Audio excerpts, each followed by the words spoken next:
Hello students, welcome to fundamental. आज के इस लेक्चर में हम लोग आपका जेईई एडवांस 2020 का प्रॉब्लम सॉल्व करेंगे।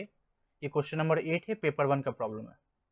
इसमें हमें चेक करना है एसिडिक स्ट्रेंथ के बारे में।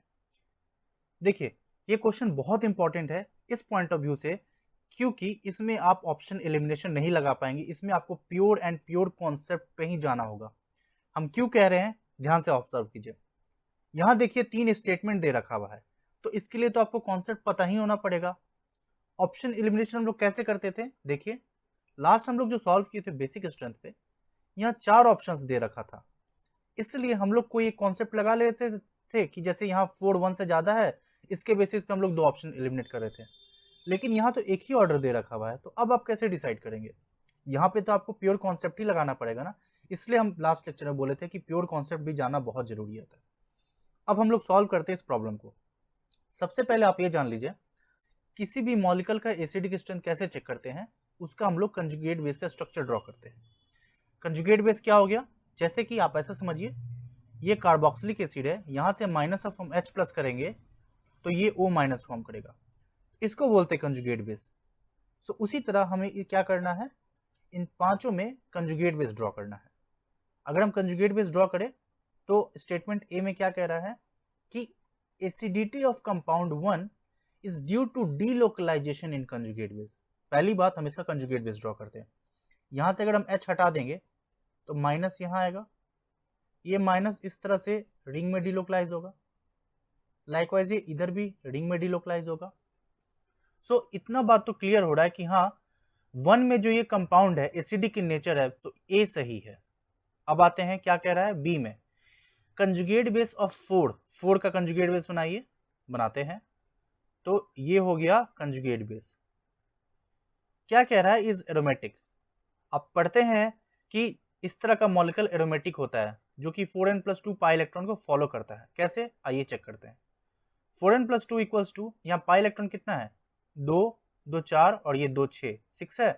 तो आप सॉल्व करते थे 4n इक्वल्स टू 4, तो n का वैल्यू क्या निकल कर आता है, 1, जो कि एक इंटीजर है, इसलिए बी भी एरोमेटिक है। सी में आइए, सी में कह रहा है, ये किसके बारे में बोल रहा है, कंपाउंड 2 यानी दिस वन। इसमें कह रहा है ये becomes more acidic when nitro group अगर लगा देते हैं। अभी देखिए यहां से H निकल जाएगा माइनस, तो ये क्या करेगा, माइनस आई इफेक्ट के थ्रू इस माइनस को स्टेबलाइज करने की कोशिश करेगा, इसलिए कि ये कंजुगेट बेस रिलेटिवली स्टेबल होगा, इसलिए आपका सी भी सही है। तो ये 3 तो आप समझ गए। अब आते हैं हमारा मेन कॉन्सेप्ट वाला चीज पे, यानी आपको ऑर्डर डिसाइड करना है। इसके लिए कैसे चेक करेंगे, देखिए सबसे पहली बात, एसिड हो या बेस हो, दोनों का स्ट्रेंथ मेजर करने का बेस्ट तरीका होता है पीके वैल्यू से। ये एक्सपेरिमेंटली डिटरमाइन होता है, इसके बेसिस पे हम लोग लॉजिक लगाते हैं, जो हम एसिड बेस वाला लेक्चर पढ़ाए हुए हैं ऑर्गेनिक केमिस्ट्री बेसिक सीरीज में, वहां हम इसको डिटेल में एक्सप्लेन किए।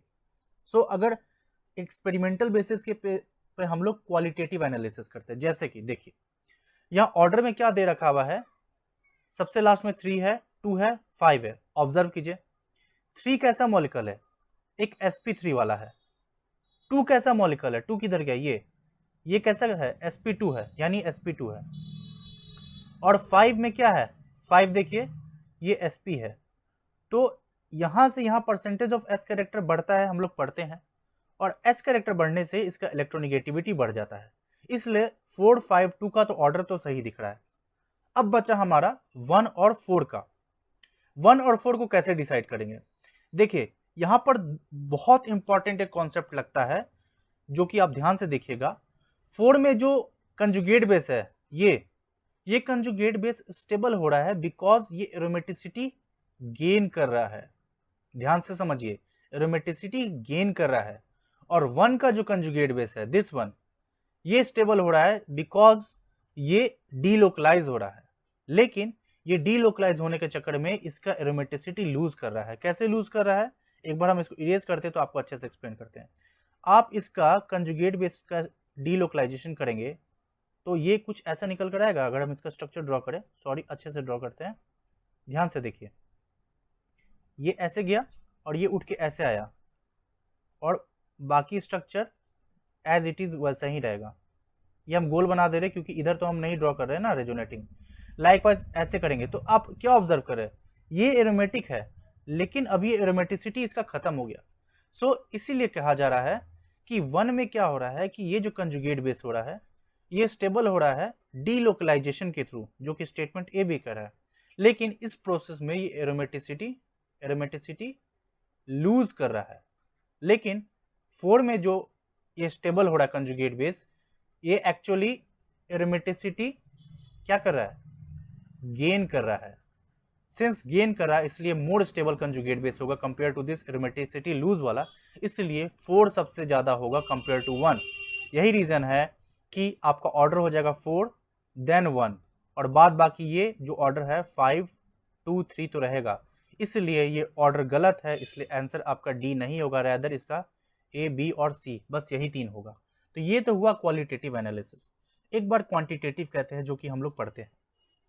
ये चार्ट है जो कि हम पढ़ाते भी हैं, देख रहे एल्केन sp3 sp2 और फिर sp।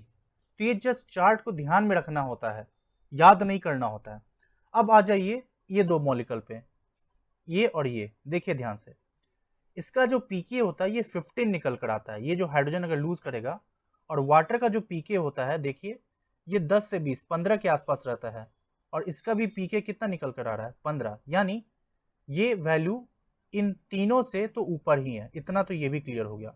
अब इसको देखिए, इसी मॉलिक्यूल की हम लोग बात कर रहे थे ना, क्या है इसको कैसे ऑब्जर्व कर सकते हैं। मीथेन 48 होता है, देखिए क्या है, एक एल्केन sp3 40 से 50 के रेंज में है।